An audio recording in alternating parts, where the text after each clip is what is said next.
বাইতুন নূর, চমৎকার নাম। একটা ঘরকে কেন্দ্র করে এতগুলো ঘরের উৎপত্তি। ওই ঘরটার নাম হচ্ছে কাবা। ঘরটার নাম কি? ইত্তাখাযাল্লাহু বাইতান ফিদ দুনিয়া, আল্লাহ দুনিয়াতে একটা ঘর নিলেন, নিজের নামের ঘর, ওইটা বাইতুল্লাহ। কিন্তু আল্লাহ কি ওই ঘরে থাকে না। কিন্তু আল্লাহ ঘোষণা দিয়েছেন এটা ওনার ঘর। এটা এত বরকতময় ঘর, পৃথিবীর অনেক মানুষের হাত এই ঘরের মধ্যে পড়েছে। ফেরেশতারা প্রথমে এই ঘর তৈরি করেছে। আবার এই ঘরের একেবারে উপরে বাইতুল মামুন নামে একটা ঘর আছে না নাই? আমরা কাবার চারদিকে তাওয়াফ করি, ফেরেশতারা তাওয়াফ করে বাইতুল মামুরের চারপাশে। 70,000 করে ফেরেশতা ঢুকে ইবাদত করে বের হয়ে যায়। Up to the day of judgement, কিয়ামত পর্যন্ত আর কেউ আরেকবার ওই বাইতুল মামুরে ঢোকার সুযোগ পায় না। কোন সুবহানাল্লাহ। তার ঠিক বরাবর নিচে আমাদের কাবা। প্রথমে এই কাবাকে তৈরি করলো ফেরেশতারা, তারপর তৈরি করলো সাইয়েদনা আদম, ওনার হাত লাগলো। সাইয়েদনা নূহ আলাইহিস সালামের সময় এমন প্লাবন হলো, বন্যা, ফ্লাড, ড্রাস্টিক্যালি ফ্লাড, সব ভেঙে চুরে শেষ, কাবাও শেষ। নূহ আলাইহিস সালাম নেমে আবার বানালেন। এরপর বানালেন ইব্রাহিম আলাইহিস সালাম। পড়েন সুবহানাল্লাহ। আল্লাহ একটা ফ্রেম দিলেন, ইব্রাহিম এতটুকু উঁচু করবা আমার ঘরটাতে, এতটুকু প্রশস্ত করবা, এতটুকু লম্বা করবা। কিন্তু উনি তো এত লম্বা না, এত লম্বা করবে কেমনে? নাগাল পায় না। বানানোর পরে দাঁড়িয়ে আছে, আর উপরের দিকে উঠতে পারে না। আল্লাহ বললেন, don't worry about it, I am sending a beautiful stone from paradise. আমি জান্নাত থেকে একটা স্পেশাল পাথর পাঠিয়ে দিচ্ছি ইব্রাহিম, ওইটার উপরে দাঁড়াও। উপরে উঠতে মন চাইলে উঠে যাবে, নিচে নামতে মন চাইলে নেমে যাবে। মাকাম ইব্রাহিম, জান্নাত থেকে আসা ওই পাথর কাবা ঘরের পাশে আজও আছে না নাই? উনি দাঁড়ালেন, উপরে ওঠা দরকার উঠে যেত অটোমেটিক, নিচে নামা দরকার নেমে যেত। উনিও কাবাঘর বানালেন, ওনার কলিজার টুকরা ইসমাইলও বানালো। কি বাপ আর কি বেটা! কাবাঘর ঝাড়ু দিলেন, তাহেরা বাইতি আলি তাইফিনা ওয়াল আকিফিনা ওয়ার রুকআইস সুজুদ। নবী হয়ে কাবা ঝাড়ু দিতে পারে, মসজিদ ঝাড়ু দিতে পারে, কিন্তু আমরা মসজিদ ঝাড়ু দিতে চাই না। এরকম আছে না নাই? মসজিদেরি ঝাড়ু বাড়দার, ও কামারে হাত শোনো আমার মুনাজাত, শোনো শোনো ইয়া ইলাহি আমার মুনাজাত, শোনো আমার মুনাজাত। পড়েন আমিন। এজন্য মসজিদের জন্য দরদ থাকার দরকার আছে না নাই? কাজী নজরুল আল্লাহর কাছে দোয়া করলেন, আল্লাহ মসজিদের পাশে আমার কবুল করে দিও। কবুল করলেন কে? মসজিদেরি পাশে আমার কবর দিও ভাই, যেন করে হতেও মুয়াজ্জিনের আযান শুনতে পাই। আমার গোরের পাশে দিয়ে ভাই নামাজিরা যাবে, পবিত্র সেই পায়ের ধ্বনি এ বান্দা শুনতে পাবে। গোরা যাবে হতে গুনাহগার পাইবে রে হাই, মসজিদেরি পাশে আমায় কবর দিও ভাই। কত মুমিন নামাজি ভাই মসজিদাঙ্গিনাতে, আল্লাহর নামের জিকির করে লুকিয়ে গভীর রাতে। আমি তাদের সাথে ওই আল্লাহর নামে জপতে চাই, আল্লাহর নামে জপতে চাই। পড়েন সবাই, মসজিদেরি পাশে আমায় কবর দিও ভাই। আল্লাহু আকবার। কি কবি ছিলেন? কৃষকের কবি, মজুরের কবি, ধনীর কবি, গরিবের কবি, মুসলমানদের কবি কাজী নজরুল ইসলাম আজীবন ইসলামের পক্ষে লিখেছেন, আজীবন বিশ্বনবীর পক্ষে লিখেছেন, আজীবন কোরআনের পক্ষে লিখেছেন। এজন্য তার শেষ দোয়াটাকে কবুল করে নিয়েছে কে? মসজিদের পাশে ওনার কবর আছে না নেই? কোথায়? ঢাকা বিশ্ববিদ্যালয়ে। গেছেন আপনারা? চমৎকার। মসজিদ এই পাশে, প্রতিদিন কবর থেকে আজান শুনে, কিন্তু ওনার কবরের উপর বসে আবার বাদাম খায়। কবত কবুতে আছে না নেই? এক ছেলে এক মেয়ে বাদাম খায়। এগুলো থেকে আমাদেরকে বেঁচে থাকতে হবে। এই ক্রাইসিস থেকে আমাদেরকে বের হয়ে আসতে হবে। ইসলামে যে কৃষ্টি কালচার, তাহজিব, তামাদ্দুন আল্লাহ আমাদেরকে দিয়েছে, এটাতে বরকত বেশি না কম? সাইয়েদনা ইব্রাহিম বানালেন, ইসমাইল বানালেন, বিশ্বনবী নিজেও বানালেন। বিশ্বনবী নিজেও এই কাবাঘরের নির্মাণ কাজ করেছেন। কাবাঘর যখন ভেঙে গেল, মক্কার কুরাইশরা ডিসাইড করলো আমরা কাবা বানাবো, পাথর লাগবে কোত্থেকে, ওই জায়গা থেকে পাথর নিয়ে আসবো। সবাই পাথর আনতে শুরু করলো। কুরাইশ ছেলেরা বললো আমরা বাদ যাবো কেন, আমরাও আনবো। ছোট্ট ছোট্ট বাচ্চারা লুঙ্গি খুলে, লুঙ্গিটার এরকম ভাঁজ করে কাঁধের মধ্যে রেখে এটার উপরে একটা পাথর নিয়ে তারা আনতে লাগলো। সব বাচ্চারা আনে একটা পাথর, কয়টা? আর লুঙ্গি খোলা। লুঙ্গি কি? বিশ্বনবীও ছোট্ট, কিন্তু উনি লুঙ্গি খোলেন না। সুবহানাল্লাহ বলবেন না? উনিও ছোট্ট, ওনার ফ্রেন্ড যারা, ওনার সমবয়সা যারা লুঙ্গি খুইলা এরকম বাস করছে, ল্যাংটা হইয়া পোলাপান গরমের কালে ল্যাংটা হয়ে পুকুরের মধ্যে ডুবাডুবি আছে না নাই? সব জায়গায় একই সিস্টেম। তো লুঙ্গি বাস করে এই জায়গায় রেখে সব বাচ্চারা একটা করে পাথর টান। বিশ্বনবী টানে দুইটা করে, কয়টা করে? কিন্তু পরনের লুঙ্গি পরনে আছে না নাই? লুঙ্গি খোলেন না। এটা তো সাধারণ মানুষ না, এটা অসাধারণ মানুষ। এটা যেন তেন মানব নয়, এটা মহামানব, ঠিক কিনা? আপনি ব্রিটিশ মিউজিয়ামে ঢুকবেন, সাদা পাথরের ফলকে লেখা as a father, as a teacher, as a law giver, as a law maker, as a reformer of the society, as a commander, as a messenger, Muhammad is the superman of the world. সুবহানাল্লাহ বলেন। বিশ্বনবীকে Superman বলা হয়। বুক ফুলে যায় আমাদের, কলিজা ঠান্ডা হয়ে যায়, ঠিক কিনা? বিশ্বনবী দুইটা করে পাথর টানে, ওনার বয়সের বন্ধুরা টানে একটা। বিশ্বনবীর চাচা আবু তালেব বলল, মুহাম্মদ তুমি ছোট্ট মানুষ, তোমার বয়সের ছেলেরা পাথর টানে একটা, তুমি টানো দুইটা। আর সবাই লুঙ্গি খুলে ফেলেছে যাতে কাদের মধ্যে ব্যথা না পায়, চোট না পায়। তুমি যেহেতু দুইটা করে পাথর টানো, তুমিও তোমার লুঙ্গি খোলো। লুঙ্গি খুলে রাখো, ছোট্ট মানুষ, কি হয়েছে, খোলো না একটু। এরকম মুরব্বীরা অনেকে বলে, কি বলে না? বাংলাদেশে এরকম আছে, মুরব্বীরা বলে আরে লুঙ্গি খুলবেটা, সমস্যা নেই, ছোট্ট মানুষ না। এগুলো করবেন না। যত ছোট্ট বাচ্চা হোক, ওর একটা প্রেস্টিজ আছে না নাই? ওর একটা সম্মান আছে না নাই? এখন থেকে যদি এই অসম্মানগুলো শিখান, ইচ্ছা মতো ঘুষ খাবে, ঘুষ খাইয়া কোপায় ফেলবে সব। শরম থাকবে না, লজ্জা থাকবে না, টেবিলের উপর দিয়েও নিবে, নিচ দিয়েও নিবে, এরকম বেয়াদব আছে না নাই? বিশ্বনবী বললেন, চাচা আমি খুলবো না। কি বললেন?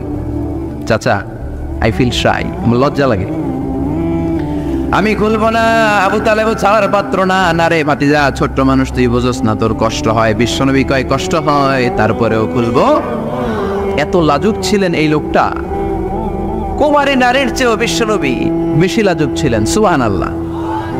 ও চাচা আমি এমনিই পারি, আমি দুইটা করে পাথর টানবো, সমস্যা নাই, লুঙ্গি খুলবো না। আবু তালেব ছাড়ার পাত্র নয়। আবু তালেব বলে, ভাতিজা তুমি লুঙ্গি খোলো। বিশ্বনবী তো লুঙ্গি খোলে না। এটা তো সাধারণ নবী না, এটা অসাধারণ নবী, ঠিক কিনা? 5 বছর হালিমার বাড়িতে ছিলেন। হালিমা দুধ খাওয়ালো। হালিমা বলল, মুহাম্মদ রে দুধ খাওয়াতে নিলাম, কিন্তু আজীব তামাশা, আমার ডান স্তনের দুধটা খায়, বাম স্তনের দুধ তো খাওয়াতে পারি না, বাম স্তনের দুধটা মুখে ঢোকাতে পারি না। 5টা বছর ছিল, 2 বছর দুধ খাইলো, একদিনের জন্য আমার বাম স্তন টাচ করে নাই। কারণ হালিমার আরো কয়েকটা ছেলে মেয়ে ছিল। উনাইসা নামে এক মেয়ে ছিল, শাইমা নামে আরেক মেয়ে, আব্দুল্লাহ নামে এক ছেলে। এরাও দুধের বাচ্চা ছিল। বিশ্বনবী যদি একাই 2 স্তনের দুধ সাবার করে ফেলেন, তাহলে দুধ ভাই বোনরা খাবে কি? 2 বছর বাচ্চা মুহাম্মদ ইনসাফ প্রতিষ্ঠা করেছেন, কোন ঠিক কিনা? আবার হালিমা বলে, এই ছেলেটারে আমি 5 বছর রাখলাম, এই 5 বছরে কোনোদিন কোরাইশি মুহাম্মদ রে কান্না করতে দেখি নাই। শুধু একটা সময় কান্না করতো। এই ছেলেটা ক্ষুধার অভাবে কাঁদে নাই, ব্যথা পেলে কোনোদিন মুহাম্মদ কাঁদে নাই। শুধু লজ্জাস্থানের জায়গা থেকে কাপড়টা একটু সরে গেলে শিশু মুহাম্মদ কেঁদে উঠত। বিশ্বনবী বললেন, চাচা আমি লুঙ্গি খুলবো না, আমি 2টা নিতে পারবো। আবু তালেব বলল, সমস্যা নাই, খোলো। বিশ্বনবী কয় না, খুলবো না। আবু তালেব বিশ্বনবীর লুঙ্গির গোছায় ধরে টান দিলেন। টান দিতে দেরি হয়ে যায়, বিশ্বনবীর বেহুশ হতে দেরি হয় না। বেহুশ হয়ে পড়ে গেলেন, লুঙ্গি আর খোলা হয় নাই। বিশ্বনবীর লজ্জাস্থান পৃথিবীর কেউ দেখে নাই, চিল্লায় পড়েন আল্লাহু আকবার। এজন্য লজ্জাশীলতা শিখাবেন। লজ্জাশীলতা সব নারীদের ভূষণ।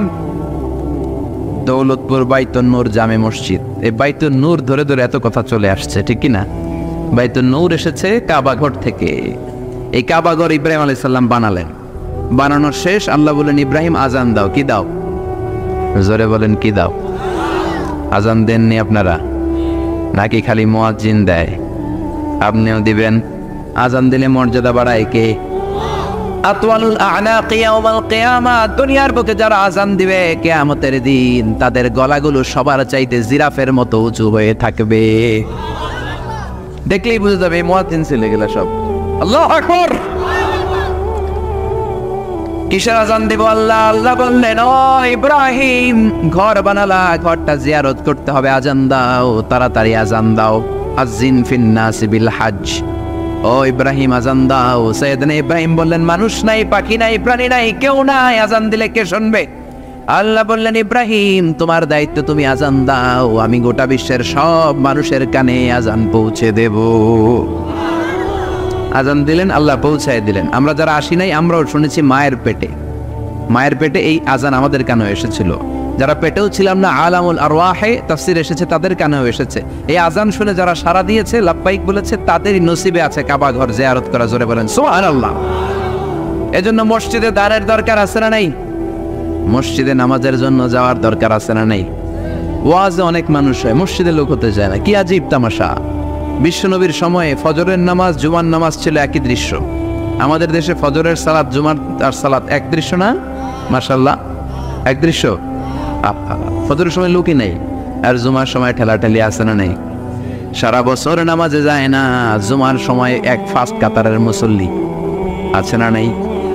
দুইটা এক হইতে হবে। হ্যাঁ, ফজরের সালাতে যেই দৃশ্য, জুমার সালাতে একই দৃশ্য। তাইলে কালিমার পতাকা উড়াই দিবে কে? স্লোগান দিয়ে উড়াইতে পারবেন না, মাহফিল আইসা উড়াইতে পারবেন না। মসজিদ মুখী হইতে হবে। মসজিদে যাবেন। এলাকার যুবক ভাইরা, তোমরা মসজিদে যাবা, রাজি আছো তো? রাজি? সত্যি সত্যি বলছো না মিথ্যা মিথ্যা বলছো? যাবা তো? মসজিদগুলো আমাদের আবাদ করতে হবে আবাদত দিয়ে। মসজিদের টাইলস হয়েছে, এয়ার কন্ডিশন হয়েছে, কার্পেট হয়েছে, মাগার মুসল্লি হয় নাই, ঠিক কিনা? বিশেষ করে ফজরের সালাত মসজিদে যাবা।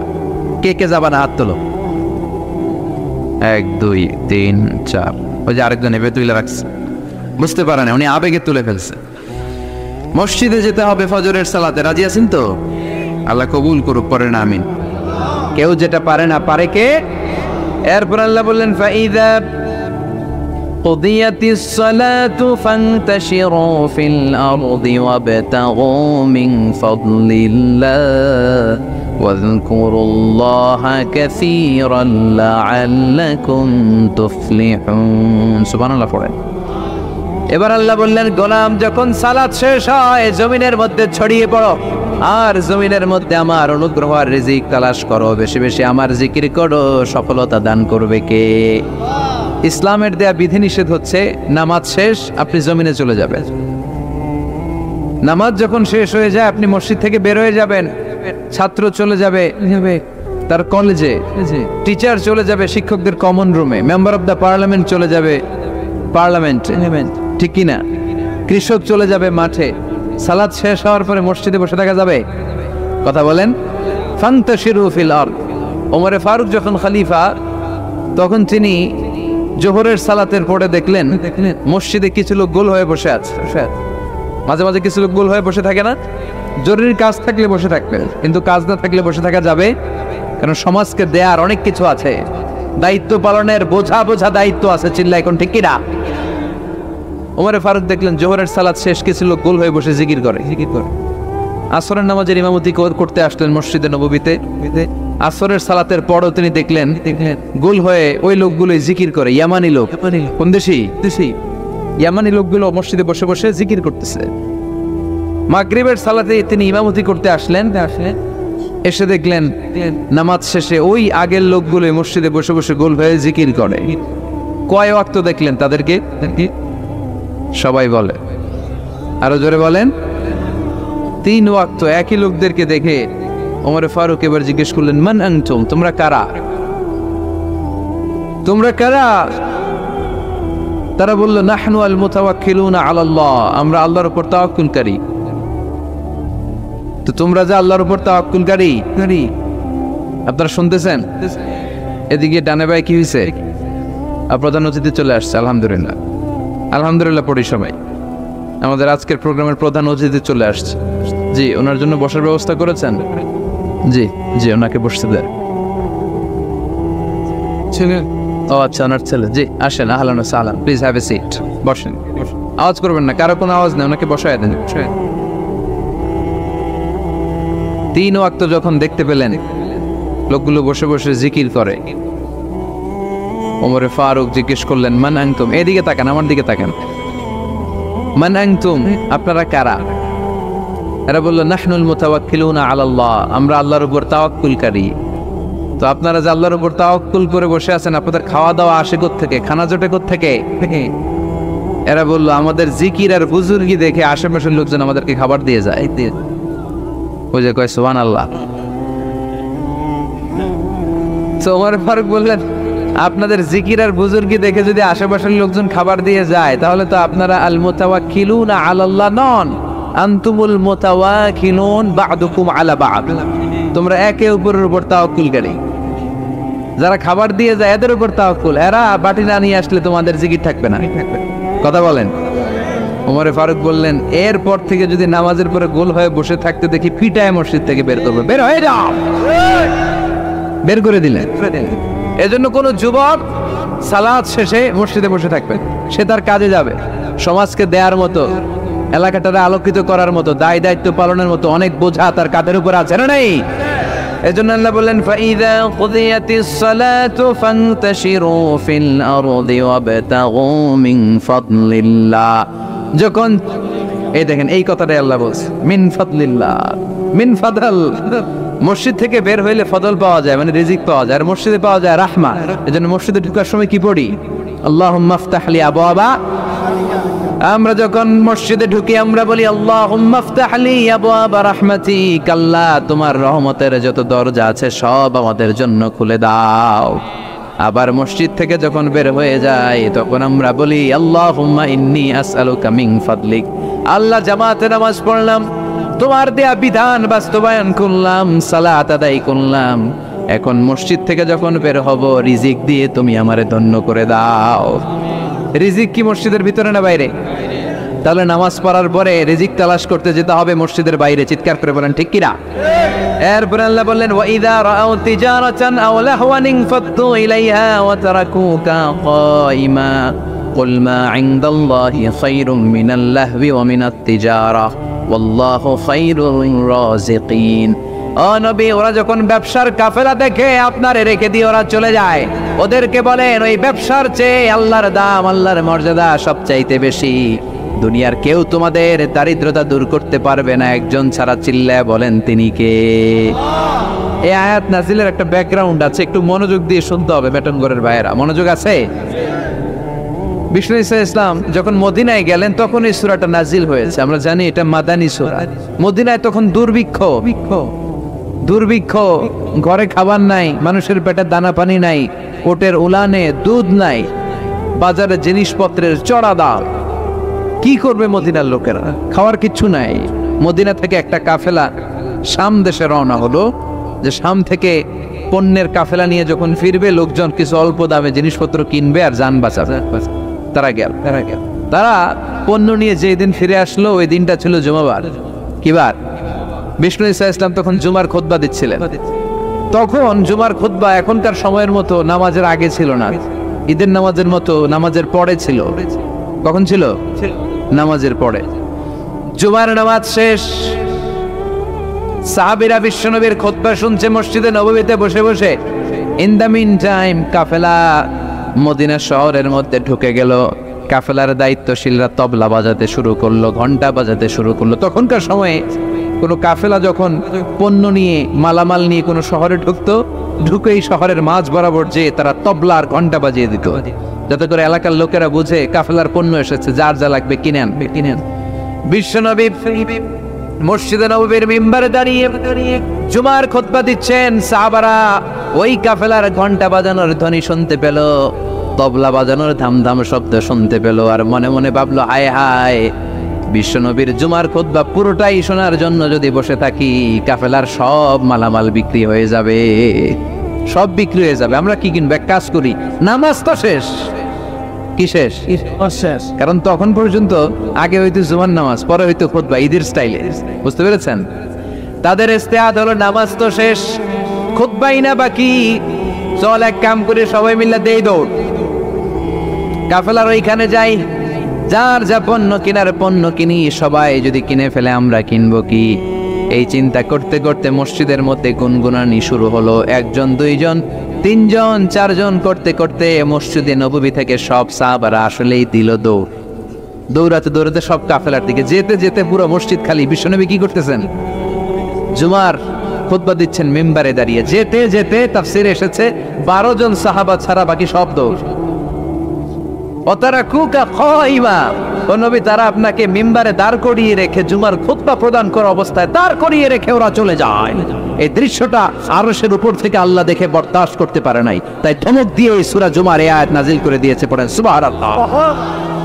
বিশ্বনবীকে জুমার খুতবা প্রদান করা অবস্থায় মিম্বারে দাঁড় করিয়ে রেখে যখন সাহাবারা চলে গেল, 12 জন সাহাবা প্রথম কাতারে বসা। আল্লাহ ডেকে বললেন, ওয়াইদা রাআউ তিজারাতান আও লাহওয়ান ফাদু ইলাইহা, তারা যখন ব্যবসার কাফেলার আওয়াজ শুনে তারা কাফেলার দিকে দৌড় দেয়। ওয়া তারাকুকা খাইমা, আর আপনারে মিম্বারের উপর দাঁড় করিয়ে রাখে। কুল নবী আপনি বলে দেন, মা ইনদাল্লাহি খায়রুম মিনাল লাহওয়ি ওয়া মিনাত তিজারা, ও নবী বলে দেন ওই কাফেলার মধ্যে যা পাওয়া যাবে মসজিদে বসে খুতবা শুনলে তার চাইতেও বেশি বরকত পাওয়া যাবে। ওদেরকে বলে দেন আল্লাহর কাছে যা আছে ওইটা ওই কাফেলার পণ্যের চাইতে অনেক গুণ শ্রেষ্ঠ, অনেক গুণ দামি, অনেক বেশি বরকতময়। চিল্লায় বলেন ঠিক কি না? কারণ আল্লাহু খায়রুর রাজিকিন, আল্লাহ হলো আসল রিজিক দাতা। দুনিয়ার বুকে কেউ কাউরে রিজিক দিতে পারে না। রিজিক দেওয়ার মালিক কে? আমাদেরকে খাদ্য দেয় কে? নাকি আমগো খাদ্যমন্ত্রী, প্রধানমন্ত্রী? আমাদেরকে রিজিক দেয় কে? ওয়াতারাকুকা কাইমা, ও নবী আপনারে মিম্বারের মধ্যে দাঁড় করিয়ে রেখে ওরা চলে যায়, এটা আমি বরদাস্ত করলাম না। আমি তাদেরকে ধমক দিয়ে আয়াত নাজিল করে দিলাম। ওদেরকে জানিয়ে দেন দুনিয়ার এই ভোগের সামগ্রী আর ব্যবসার পণ্য থেকে আল্লাহর কাছে যা আছে ওইটার দাম ঢের কোটি গুণ বেশি। চিৎকার করে বলেন ঠিক কিনা? ঠিক। এজন্য জুমার খুতবা শোনার দরকার আছে না নাই? বলেন তো, জুমার ফরজ কয় রাকাত আর জোহরের ফরজ? তো একই টাইমের নামাজ, জোহরের সময় 4 রাকাত, জুমার সময় 2 রাকাত করা হইল কেন? কারণ এর আগে খুতবা আছে। সুবহানাল্লাহ পড়েন। কি ইসলাম, কি ব্যালেন্সড, কি ভারসাম্যপূর্ণ। যেহেতু খুতবা আছে এখানে সময় লাগবে, এজন্য জোহরের 4 রাকাতকে জুমার ভেতরে 2 রাকাত করে দেয়া হয়েছে। কোন আল্লাহু আকবার, মিনিমাইজ করে দেয়া হয়েছে, শর্টকাট করে দেয়া হয়েছে। এজন্য জুমার খুতবা শোনা ওয়াজিব। খুতবা শোনা গুরুত্বপূর্ণ। সবাই শুনবেন তো? বিষ্ণু ইসা ইসলাম এই মসজিদে নববীর খতিব ছিলেন, 10 বছর এই খতিবগিরি করছেন। সুবহানাল্লাহ। বাড়িতে গিয়া এজন্য খতিব যারা আছেন তারা বিশ্বনবীর রেখে যাওয়া দায়িত্ব পালন করছে। এখানে মেটাঙ্গরের আজকের এই মাহফিলে খতিব কারা কারা আছে দেখি? জুমার খতিব মাশাআল্লাহ আছে তো অনেকে। ওদিকে আছে, এই পাশে আছে। আল্লাহ তুমি সব খতিবদেরকে কবুল করো, আমিন। এই জুমার খুতবা কন্ডাক্ট করা এটা কিন্তু আপনাদের কাঁধে অনেক বড় দায়িত্ব। এটাকে বলা হয় weekly assembly of Muslim community. আমাদের সাপ্তাহিক গ্যাদারিং, আমাদের প্রতি সপ্তাহে আমাদের মুসলমানদের জুমার দিনের চেয়ে বড় কোনো কার্নিভাল, কোনো ফেস্টিভ্যাল, কোনো উৎসব, কোনো ইবাদতের প্রোগ্রাম কি আর হয়? সুবহানাল্লাহ কইবেন না? এবং এই প্রোগ্রামটা অন টাইম, এটারে আকপিস করা যায় না, অন টাইমেই পড়তে হবে। আবার এই প্রোগ্রাম কখনো বন্ধ হয় না। তাফসির মাহফিল বন্ধ হয়ে যায়, কথা বলেন। তাফসির মাহফিল শুনলে 144, জুমার নামাজে 144 হয়েছে কোন জেলায়? কথা বলেন। বাংলাদেশের 64 জেলার কোন জেলায় জুমার নামাজে 144 হয়? তাহলে এটা কত গুরুত্বপূর্ণ অনুষ্ঠান, কত গুরুত্বপূর্ণ প্রোগ্রাম খতিব ভাইয়েরা। এজন্য খুব কনস্ট্রাকটিভ ওয়েতে, গঠনমূলক ভাবে নিজেদেরকে প্রিপেয়ার করতে হবে। আপনি কি বলবেন? খতিবের দায়িত্ব হচ্ছে ওই 7 দিনে, গত 7 দিনে সমাজে কি কি অসঙ্গতি ঘটেছে, ইনকনসিস্টেন্সি, এগুলো কোরআন সুন্নাহর আলোকে শ্রোতাদের কাছে তুলে ধরা। কি কি সমস্যা, ক্রাইসিস যাচ্ছে মুসলমানদের, আমার এলাকায়, আমার সমাজে কি কি সমস্যার ক্রাইসিস তৈরি হয়েছে, কোরআন সুন্নাহর আলোকে এগুলোর সলিউশন দিয়ে আসা। বিশ্বনবী এটাই করতেন। এজন্য জুমার প্ল্যাটফর্মটা অনেক গুরুত্বপূর্ণ। আমাদেরকে তাফসির মাহফিল ধরে রাখতে হয়। কি করতে হয়? আমাদেরকে বলে হুজুর আপনার কিন্তু কাঁপাইতে হবে, আবার বলে আপনার জমাইতে হবে, আবার বলে আপনার ধরে রাখতে হবে। কি করতে হবে? কিন্তু জুমার নামাজ আলহামদুলিল্লাহ ধরে ধরে রাখা লাগে না, কারণ খুতবার পরে নামাজ আছে না নাই, বসেই থাকে। এই জুমার খুতবাটা এত গুরুত্বপূর্ণ এই কারণে জুমার নামাজে আওয়ামী লীগ আসে না? আওয়ামী লীগরা মনে যায় না জুমাতে, আসে। বিএনপি আসে না? তারপরে জাতীয় পার্টি আসে, তারপরে জামাত ইসলাম আসে, তাবলীগের ভাইরা আসে, পীর সাহেবের মুরিদরা আসে, হ্যাঁ, যত দল মত বাংলাদেশে হতে পারে সব দল মতের লোকেরা জুমার দিনে মসজিদের ভেতরে হাজির আছে না নেই? এজন্য এটা অনেক গুরুত্বপূর্ণ। বিশ্বনবী নিজে মসজিদে নববীতে কাউকে এই দায়িত্বটা দেয় নাই, নিজে মিম্বারে দাঁড়িয়ে দাঁড়িয়ে 10টি বছর খুতবা প্রদান করেছেন। সুবহানাল্লাহ পড়েন। বিশ্বনবী মসজিদে নববীর মিম্বারে দাঁড়িয়ে খুতবা দিচ্ছেন। হঠাৎ বিশ্বনবীর কলিজার টুকরা, বিশ্বনবীর সুগন্ধি হাসান আর হুসাইন রাদিয়াল্লাহু তাআলা আনহুমা ঘর থেকে বের হয়ে সাহাবাদের কাতারের সামনে দিয়ে দৌড়াদৌড়ি শুরু করে দিয়েছে। আমরা অনেক সময় বাচ্চাদেরকে দৌড়াদৌড়ি করতে দেখলে রেগে যাই। ম্যাটং ঘরে আলহামদুলিল্লাহ এই ঝামেলা নাই। আপনাদের এই সমস্যা, এগুলো করবেন না। বাচ্চাদেরকে মসজিদে আসতে দিবেন, ওরা একটু লাফালাফি দুষ্টামি চিল্লাচিল্লি করবে, আর ওরা চিল্লাচিল্লি করলেই ভাল লাগে, ঠিক কিনা? বাচ্চা লাফ না দিয়ে 80 বছরের বুড়া যদি লাফ দেয় ভাল লাগবে দেখতে? তো ওরাই তো লাফ দেবে, লাফালাফি করবে, চিৎকার চেঁচামেচি করবে। বাচ্চাদেরকে মসজিদে নিয়ে আসবেন। তুরস্কের অনেক মসজিদের মধ্যে ফেস্টুন দিয়ে লেখা থাকে, সালাত চলা অবস্থায় পেছনে যদি বাচ্চাদের কিচিমিচির চিৎকার আর চেঁচামেচির আওয়াজ শুনতে না পাও, তাহলে ভবিষ্যৎ প্রজন্ম নিয়ে তোমাদেরকে ভয়ে থাকতে হবে। পিছনে যদি জামাত চলাকালীন কোনো চিৎকার চেঁচামেচি আওয়াজ নাই, তার মানে বুঝতে হবে নেক্সট জেনারেশন এগুলো নামাজি হচ্ছে না। আর তারাবি চলাকালীন অবস্থায় পিছনে যদি চিৎকার চেঁচামেচি হই হল্লোড় থাকে, তাহলে বোঝা যাবে আমার ছেলে মেয়ে, আমার নাতিপুতি সবগুলো নামাজি হচ্ছে। কথা বলেন? জন্য বাচ্চারা চিৎকার চেঁচামেচি করলে খবরদার মসজিদ থেকে তাড়িয়ে দিবেন, ওদেরকে ডেকে আনেন। যেতে যেতেই ওরা বুঝবে এটা ইবাদতগাহ, এখানে চিৎকার দেওয়া যায় না, এখানে দুষ্টুমি করা যায় না, এখানে আল্লাহর নাম জপতে হয়, এখানে সিজদায় পড়ে কাঁদতে হয়, ঠিক কি না? বিশ্বনবী মসজিদে নববীর মিম্বারে দাঁড়িয়ে জুমার খুতবা দিচ্ছেন। বিশ্বনবীর কলিজার টুকরা হাসান হুসাইন দুইজন মিলে কাতারের মাঝখানে দৌড়াদৌড়ি করছে। সাহাবাদের কারো গাড়ের মধ্যে ধাক্কা দেয়, কারো টুপি ধরে টান দেয়, কারো পাগড়ি ধরে টান মারে। বিশ্বনবী মিম্বারের উপর দাঁড়িয়ে দাঁড়িয়ে দেখে। বিশ্বনবী খুতবা দিতে দিতে এই দৃশ্য দেখে খুতবা থামিয়ে দিলেন। খুতবা ওই জায়গায় স্টপ করে নিজে মিম্বার থেকে নামলেন, নেমে দুই নাতিরে ধরলেন, দুই হাতে ধরে মিম্বারের উপরে নিয়ে আসলেন। এনে হাসানকে ডান হাতে, হোসাইনকে বা হাতে রেখে দুইজনকে এইভাবে হ্যান্ডকাফ পরাইয়া বাকি খুতবা কমপ্লিট করেছেন। পড়েন সুবহানাল্লাহ। এজন্য বাচ্চাদেরকে মসজিদ থেকে তাড়াই দিবেন কোনোদিন। আবার বিশ্বনবী একবার জুমার খুতবা দিচ্ছেন। বিশ্বনবী দেখলেন এক সাহাবী খুতবা চলাকালীন মসজিদের মধ্যে ঢুকেই মসজিদে বসে পড়েছে। বিশ্বনবী ডাকলেন, বললেন দাঁড়াও। সাহাবী দাঁড়ালেন। বিশ্বনবী বললেন 2 রাকাত পড়েছো নাকি? সাহাবী বললেন না, পড়ি নাই। বিশ্বনবী বললেন ওয়ারকা রাকাতাইন, তাড়াতাড়ি করে 2 রাকাত পড়ো, তারপরে বসে যাও। এটা হচ্ছে দুখুলুল মসজিদ। মসজিদে ঢুকলেই 2 রাকাত পড়তে হয়। এটা কি খুতবা চলে না কি চলে এটা দেখার বিষয় না, আপনি পড়বেন। এটা হচ্ছে সবচেয়ে স্ট্রং মত। হ্যাঁ, হানাফি স্কুল অফ থটে আরেকটা মতকে প্রমোট করা হয়, সেটা হচ্ছে আপনি ঢুকেই পড়বেন, কিন্তু খুতবা চলাকালীন পড়বেন না, কারণ খুতবাও ওয়াজিব। খুতবাও কি ওয়াজিব, আগে পরে করে ওইটা আপনি পড়ে নেবেন। এজন্য যেই মতটা আপনাদের কাছে শক্তিশালী লাগে আপনারা পালন করেন, কিন্তু কিলাকিলি করা যাবে না। আবার বিশ্বনবী মসজিদে নববীর মিম্বারের মধ্যে দাঁড়িয়ে খুতবা দিচ্ছেন। এক সাহাবী এসে বলে, নবী, মদিনার মধ্যে খরা দুর্ভিক্ষ, মদিনাতে কোনো বৃষ্টি নাই, আপনি বৃষ্টির দোয়া করেন। বিশ্বনবী খুতবার নিরবিচ্ছিন্নতাকে ভঙ্গ করে সাথে সাথে বৃষ্টির দোয়া শুরু করে দিলেন। হাত তুললেন এইভাবে। ওরা হাত তোলার দলিল খুঁজে পায় না, ওরা হাত তোলার দলিল খুঁজে পায় না। ইজা সাআলতুমুল্লাহ, বিষ্ণু বলেছেন, ইজা সাআলতুমুল্লাহ ফাসআলুহু বিবুতুনি আকুফিকুম, আল্লাহর কাছে যখন চাইবা হাতের তালুগুলার এরকম উপরের দিকে করে আল্লাহর কাছে চাও। বিশ্বনবী আরাফাতের ময়দানে এরকম দোয়া করতে করতে করতে করতে হাত এত উপরে তুলেছেন, সাহাবারা বর্ণনা করছেন হাত্তা ইয়ারা বায়াদু ইবিতাইহি, বিশ্বনবী ইজার আর রেদার মাঝখান দিয়ে এখানে বগলের শুভ্রতা আমরা দেখতে পেয়েছি। চাদরের মাঝখান দিয়ে বিশ্বনবীর হাত এত উপরে উঠে গিয়েছে, বগলের মাঝখানে সাদা সাদা শুভ্রতা আমরা দেখতে পেয়েছি। সাহাবী বলেন, ইয়া রাসূলুল্লাহ, বৃষ্টি হয় না, একটু দোয়া করেন না। বৃষ্টি নাই, খরা দুর্ভিক্ষ। বিশ্বনবী খুতবা থামিয়ে দিয়ে হাত তুললেন, তুলতে তুলতে এইরকম তুললেন আর বললেন আল্লাহুম্মা আসকিনা, আল্লাহুম্মা আসকিনা, আল্লাহুম্মা আসকিনা। এটা হচ্ছে বৃষ্টির দোয়া।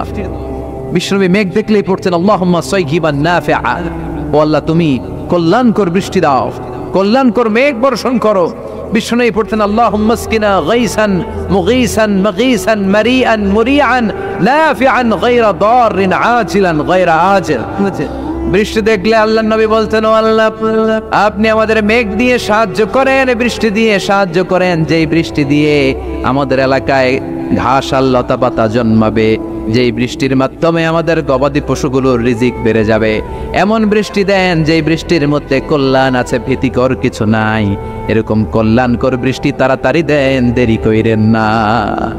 আজিলান গায়রা আজিল, আল্লাহ তাড়াতাড়ি দেন, দেরি করবেন না। এটা হচ্ছে বৃষ্টি আসার দোয়া। বিষ্ণুনবী দোয়া করতে লাগলেন। বিষ্ণুনবী দোয়ার সাথে সাথে সাহাবারা বললেন, মদিনার জমিনের ভেতরে ঝমঝম ঝমঝম করে বৃষ্টি নাজিল হওয়া শুরু করে দিল। সাহাবারা সবাই ভিজে ভিজে বাড়িতে গেল, এত বৃষ্টি। ওই পুরা জুমাবার বৃষ্টি, এরপর শনিবার বৃষ্টি, এরপর রবিবার, এরপর সোম, এরপর মঙ্গল, বুধ, বৃহস্পতি, এরপরে আবার জুমাবার। 7 দিন টানা বৃষ্টি। কি বরকত! বিষ্ণুনবীর কি বরকত! এই মুবারক হাত দিয়ে কোনো গাছের মধ্যে টাচ করলে ওই গাছের ফলন বেড়ে যেত, বেড়েছে। নিউবর্ন বেবি, নবজাতক শিশুর মাথায় হাত বাড়িয়ে দিলে মাথার চুল তাড়াতাড়ি গজিয়ে উঠতো। কুয়ার পানি যদি লবণাক্ত থাকতো, কুলি করে অজু করে কুলির পানি কুয়াতে ফেলা মাত্র লোনা পানির কুয়া মুহূর্তে মিঠা পানিতে রূপান্তরিত হতো। এক দোয়ার বরকতে টানা 7 দিন বৃষ্টি। এরপরের দিন আবার মিম্বারে উঠে তিনি খুতবা দিচ্ছেন। ওই সাহাবী এসে আবার হাজির, যে সাহাবী গত সপ্তাহে বৃষ্টির জন্য দোয়া করতে বলেছিল। আজকে এসে বলে, ইয়া রাসূলুল্লাহ, আর বৃষ্টির দরকার নাই। কারণ মদিনাতে এখন বন্যা। মদিনাতে কি, যারা মদিনায় গিয়েছেন তারা দেখবেন যে মরুভূমির দেশ, ওখানে পানি ফেললে কিছুক্ষণ পরেই নাই, 1-2 সেকেন্ডের মধ্যে নাই। সূর্যের প্রখর তাপ আর কিরণ এটাকে জলীয় বাষ্প করে বাতাসে মিশিয়ে দিয়েছে, এত গরম। তো এই গরমের দেশে, মরুভূমির দেশে কি পরিমাণে রেইনফল হলে, বৃষ্টিপাত হলে বন্যা হতে পারে।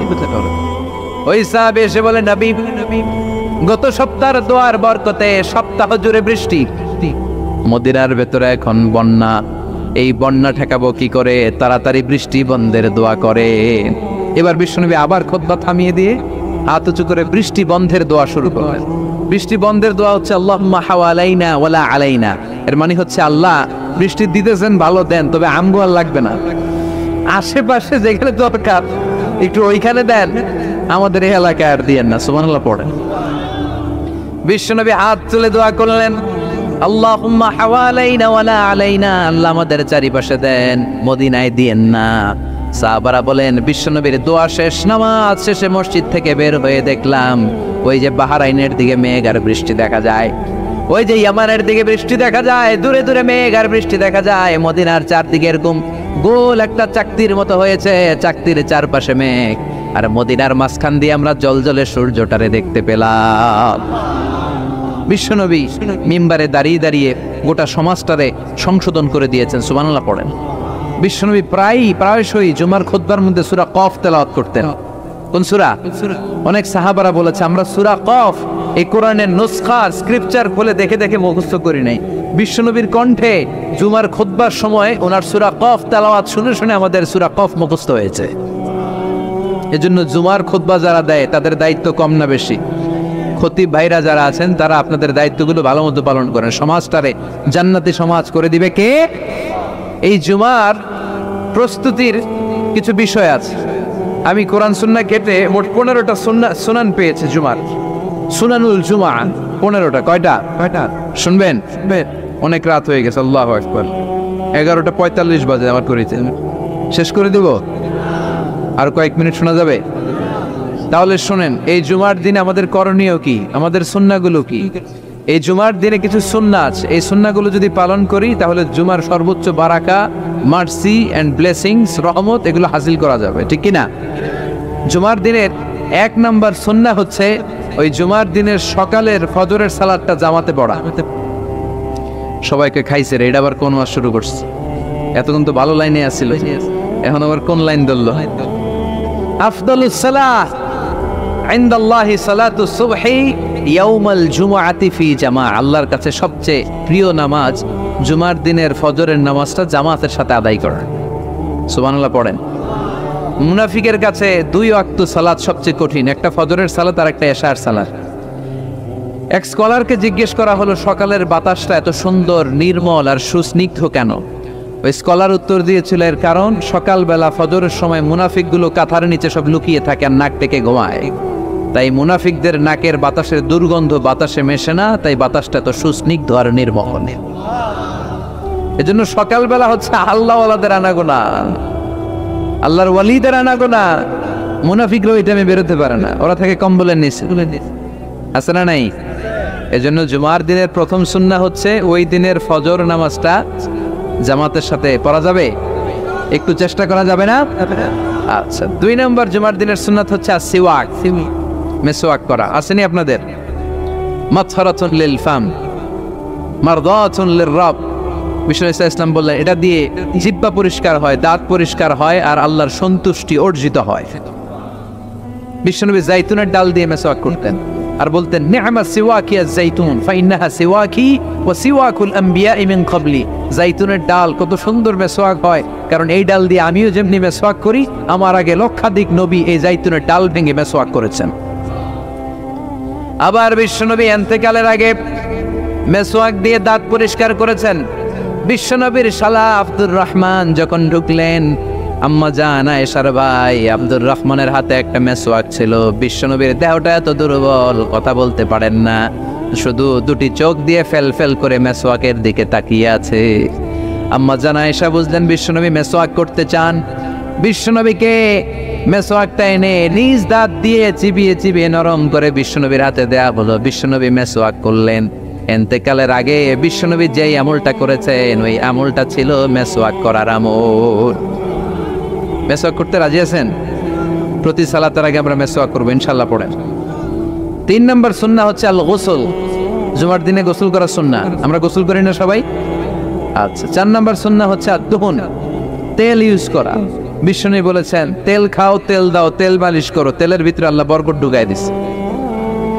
ওয়াদ্দাহিনু ফাইন্নাহা ওয়াদ্দাহিনু ওয়াজ-যাইত ফাইন্নাহা মিন শাজারাতিন মুবারাকা। বিশ্বনবী বলতেন বেশি বেশি জাইতুনের তেল মালিশ করো, কেননা জাইতুনের তেল বরকতময় একটা গাছ থেকে উৎপন্ন হয়। বরকতময় গাছ জাইতুনের তেলটা অনেক বরকতময়। বিশ্বনবী দাড়িতে দিতেন, চুলে দিতেন। এই জাইতুনের তেল দাড়ি চুলে দিলে সহজে পাকা ধরবে না, দেরি করে পাকবে। দেহের মধ্যে যদি মেসেজ করেন দেহের বয়সের ভারত্ব, কুচকে যাওয়ার, চামড়া কুচকে যাওয়ার যে রোগ, এটা কমে যাবে, দেহটা ক্লিন থাকবে, স্মুথ থাকবে। সুবহানাল্লাহ পড়েন। এজন্য তেল মালিশ করা এটা সুন্নাহ। 4 নম্বরে হচ্ছে আতিব। তিব মানে সুগন্ধি। তিব মানে কি? পারফিউম। বিষ্ণু ঈসা ইসলামের কাছে কিছু জিনিস হাদিয়া হিসেবে পেশ করা হলে তিনি ফিরিয়ে দিতেন না। এর মধ্যে একটা হচ্ছে আতিব। একটা কি? সুগন্ধি কেউ হাদিয়া দিলে বলতেন না লাগবে না, নিতেন। দুধ দিলে কখনো বলতেন না লাগবে না, বালিশ দিলে কখনো বলতেন না যে লাগবে না, তেমনি সুগন্ধি দিলেও বলতেন না লাগবে না, মধু দিলেও বলতেন না যে লাগবে না। সুবহানাল্লাহ। এগুলো দিলেই নিতেন, ব্যবহার করতেন আর খাইতে পছন্দ করতেন। সুবহানাল্লাহ পড়েন। এই যে আমরা বালিশ দিছি, এটা কিন্তু বিশ্বনবীর সুন্নাহ। আল্লাহ রাসূল ইসলাম বালিশে ট্যাগ দিয়ে বসতে পছন্দ করতেন। আলহামদুলিল্লাহ পড়েন। তার মানে সুগন্ধি ব্যবহার করা সুন্নাহ। আবার বিশ্বনবী বলতেন আরবাউন মিন সুনানিল মুরসালিন, 4টা আছে সব নবীদের সুন্নাত। এর মধ্যে একটা হলো আল হায়া, লজ্জাশীলতা, লাজুকতা। সব নবীরা লাজুক ছিলেন। 2 নম্বরে আতিব, সুগন্ধি ব্যবহার করা। 3 নম্বরে সেওয়াক, মেসওয়াক ব্যবহার করা। 4 নম্বরে নিকাহ, বিয়ে করা। সুবহানাল্লাহ পড়েন। এই 4টা সুন্নাহ সব নবীদের সুন্নাহ, এজন্য পারফিউম ইউজ করবেন। এরপরে জুমার আরেকটা সুন্নাত হচ্ছে আল লিবাস আহসানুস সিয়াব, সবচেয়ে সুন্দর জামাটা পরা। কারণ আল্লাহ নিজে সুন্দর। ইন্নাল্লাহা জামিল ওয়া ইউহিব্বুল জামাল। আল্লাহ নিজে সুন্দর, তাই সব সৌন্দর্যকে আল্লাহ পছন্দ করেন, ঠিক কিনা? এই মহাবিশ্বের সবচেয়ে সুন্দর কে? দুনিয়া সুন্দর, মানুষ সুন্দর, আসমান সুন্দর, জমিন সুন্দর, সুন্দরে সুন্দরে পাল্লা। জানি না কত সুন্দর তুমি আল্লাহ, জানি না কত সুন্দর তুমি আল্লাহ। সুবহানাল্লাহ পড়েন। ইন্নাল্লাহা জামিল ওয়া ইউহিব্বুল জামাল। তিনি সুন্দর আর তিনি সৌন্দর্যকে পছন্দ করেন। বিষ্ণু ইসলাম বলেছেন ইন্নাল্লাহা ইউহিব্বু আইয়ারা আসারা নি'মাতিহি আলা আবদি। আল্লাহ তার বান্দার উপর তার নেয়ামতের বহিঃপ্রকাশ দেখতে পছন্দ করেন। আপনি যদি ধনী হন, আপনার ধনির একটা প্রকাশ যেন আপনার দেহে থাকে, এতে কোনো সমস্যা নাই। আপনি 1000 কোটি টাকার মালিক, আপনি সিরাপারা জামা পড়ছেন কেন? কিপটামি করতে বলছে কি আপনারা? আপনি সুন্দর চমৎকার জামা পড়বেন আর শুকরিয়া করবেন কার? কথায় কথায় বলবেন শুকরান লা ফাখরান, শুকরিয়া আল্লাহর, ফকর করছি না। কারণ আল্লাহর দেয়া নেয়ামতের একটা বহিঃপ্রকাশ সিম্পটম আল্লাহ আপনার দেহে, আপনার গায়ে, আপনার চলনে বচনে দেখতে পছন্দ করে। সুবহানাল্লাহ পড়েন। এজন্য জুমার দিন সুন্দর জামা পরে যাওয়া সুন্নাহ। এরপর আরেকটা সুন্নাহ হচ্ছে ইকসারুস সালাহ আলা রাসূলিল্লাহ, আল্লাহ রাসূলের উপর বেশি বেশি দুরূদ পড়া। বিশ্বনবী বলেন জুমার দিন বরকতময় দিন, এই জন্য এই দিনে তোমরা আমার উপর আকসিরু আসসালাতা আলাইয়া, আমার উপর বেশি বেশি তোমরা দুরূদ পড়বা। ফাইন্না সালাওয়াতাকুম মা'রুদাতুন আলাইয়া, কেননা তোমাদের দুরূদ আমার কাছে পেশ করা হবে। সাহাবারা বললেন কাইফা সালাওয়াতুনা মা'রুদাতুন আলাইকা ইয়া রাসূলুল্লাহ ওয়া ক্বাদ আরিমতা, ও নবী মরার পরে আপনি পচে গলে মাটির সাথে মিশে যাবেন, মিশে যাওয়ার পরে আমাদের সালাতগুলো কে আপনার কাছে পৌঁছাবে, কেমন করে পৌঁছাবে? বিষ্ণু বললেন ইন্নাল্লাহা হারামা আলাল আরদি আন তাকুলা আজসাদাল আম্বিয়া, আল্লাহ তাআলা জমিনের মাটির জন্য নবীদের দেহ খাওয়াকে চিরকালের জন্য হারাম করেছেন। জমিনের মাটি আমারে খাবে না। আল আম্বিয়া ও আহিয়াউন ফি কুবুরিহিম ইউরযাকুন, নবীরা কবরে জীবিত আর তাদেরকে রিজিক দেয় কে? তবে এই জীবিতটা আমরা এখন যেমনি জীবিত, এই জীবিত নয়, এটা আলামুল বারজাখে নবীদের জন্য স্পেশাল একটা স্ট্যাটাস। কোন সুবহানাল্লাহ। এজন্য এই দিনে বেশি বেশি বিষ্ণু ঈসা ইসলামের উপর দুরূদ পড়ার দরকার আছে না নাই? এরপরে বিষ্ণু বললেন আরেকটা সুন্নাহ হচ্ছে সূরাতুল কাহফ তেলাওয়াত করা। কোন সূরা? একেবারে কোরআনের মাঝখানে, জানেন এটা একেবারে ব্যাপারে 15 পারায়। এমনকি এই সূরা কাহফের মাঝখানে একটা শব্দ আছে ওয়ালিয়াতালাত্তাফ। দেখবেন কোরআনের সব শব্দ বাক্য এক মানে ফন্টে লেখা, এই ওয়ালিয়াতালাত্তাফ এটা আলাদা ফন্টে মোটা করে লেখা, কারণ এটা হচ্ছে মিডল অফ দ্য কোরআন, কোরআনের একেবারে মাঝখানে। এটার আগে যত শব্দ তারপরে তত শব্দ, এটার আগে যত অক্ষর তারপরে তত অক্ষর। সুবহানাল্লাহ পড়েন। ওয়ালিয়াতালাত্তাফ আছে না নাই? এই সূরাটা যদি কেউ পড়ে অনেকগুলো ফজিলত। 1 নম্বর ফজিলত ইয়াকুনু লাহু নূর ইয়াউমাল কিয়ামা, এই সূরাটা কিয়ামতের দিন তার জন্য একটা আলোকবর্তিকা হবে, আর এই আলো দিয়ে সে ফুলসিরাত পার হয়ে যাবে। আবার বিষ্ণু বললেন সূরা কাহফের প্রথম 10 আয়াত যে ব্যক্তি জুমার দিন তেলাওয়াত করবে উসিমা মিন ফিতনাতিদ দাজ্জাল, তারে দাজ্জালের ফিতনা থেকে বাঁচিয়ে দিবে কে? আবার এই সূরাটা যে জুমার দিন তেলাওয়াত করবে 2 জুমার মাঝখানটারে আলোকিত করে দিবে কে? এজন্য জুমার দিন কোন সূরা সবাই বলতে হবে, মনে থাকবে সবার। এরপর আত-তাবকির ইলাল মসজিদ, মসজিদে আগে আগে যাওয়া, আমরা আগে আগে যাওয়ার চেষ্টা করব। এরপর আল মাশিউ আলাল আকদাম, পায়ে হেঁটে যাওয়া সুন্নাহ। পায়ে হেঁটে, দূরের জায়গা হলে cycle, Honda, CNG, private car দিয়ে আপনি যেতে পারেন, সমস্যা নাই। যদি সুযোগ হয় পায়ে হেঁটে যাবেন, এটাতে সওয়াব বেশি না কম? এরপরে আদম তাখাত্তি রিকাবান নাস, মানুষের ঘাড় ডিঙ্গিয়ে যাওয়াকে বিশ্বনবী নিষেধ করেছেন। অনেকে আসে দেরিতে যেতে চায়, আগে আসে না নাই? জুমার দিন আসছে সবার শেষে, মানুষের ঘাড়টা ডিঙ্গিয়ে সামনের কাতারে যেতে চায়। এই মসজিদটা সবার, এখানে কাউকে কষ্ট দিয়ে ধাক্কা মেরে নিজের সামনে যাওয়া যাবে। There is no difference between black and white, upper and lower, between the richer section of the society and poorer section of the society, between the prime minister, between the president and rickshaw puller, labor and factory worker. Everyone is completely equal, totally equal, 100% equal in the eyes of Islam. চিল্লায় এখন ঠিক কি না? ইসলাম বলে সাদা কালোয় পার্থক্য নাই, ধনী গরিবে পার্থক্য নাই, প্রধানমন্ত্রী, প্রেসিডেন্ট, কুলিওয়ালা, ঠেলাওয়ালা, দিন মজুর, ফ্যাক্টরি ওয়ার্কারের মধ্যে পার্থক্য নাই। পার্থক্য এক জায়গায়, ইন্না আকরামাকুম ইনদাল্লাহি আতকাকুম, যার হৃদয়ের মধ্যে আল্লাহর ভয় বেশি সেই কিয়ামতের দিন হবে সেরা। ঠিক কি না? এজন্য মসজিদে সবার জন্য জায়গা সমান।